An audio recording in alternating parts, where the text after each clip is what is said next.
দৈনিক যুগান্তর, অবশেষে হার মানল ইসরায়েল, মার্কিন ঘাঁটিতে হামলার পরে যুদ্ধবিরতি, মানচিত্রে একখণ্ড গাজা, ইসরায়েলের দম্ভ চূর্ণ। দৈনিক কালের কণ্ঠ, 12 দিন পর যুদ্ধবিরতি, বিশ্বজুড়ে স্বস্তি। দৈনিক জনকণ্ঠ, 300 আসনে নির্বাচনের প্রস্তুতি বিএনপির। প্রথম আলো, যুদ্ধবিরতিতে ইরান ইসরায়েল, ট্রাম্পের যুদ্ধবিরতি ঘোষণা কেন?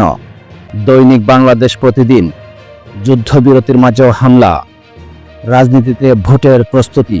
দৈনিক সমকাল, যুদ্ধবিরতির ঘোষণা ট্রাম্পের, লঙ্ঘনের অভিযোগ দুপক্ষের। দৈনিক ইত্তেফাক, ট্রাম্পের যুদ্ধবিরতির ঘোষণা। 7 বিভাগীয় শহরে হবে মাদকাসক্তি নিরাময় কেন্দ্র, প্রধান উপদেষ্টা।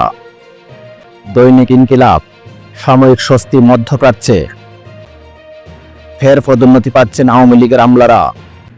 দৈনিক নয়াদিগন্ত, ইরান ইসরায়েল বঙ্খুর যুদ্ধবিরতি, হাসিনার বিরুদ্ধে অভিযোগ গঠনের শুনানি 1 জুলাই। দৈনিক আলোকিত বাংলাদেশ, রক্তাক্ত ইসরায়েল, ট্রাম্পের আকুতিতে ইরানের সাড়া।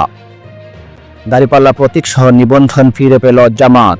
দৈনিক কালবেলা, দুর্নীতির অলরাউন্ডার ছিলেন পাপন, টিউলিপ দুদক পাল্টাপাল্টি, কেউ কারো চিঠি পাত্তা দিচ্ছে না।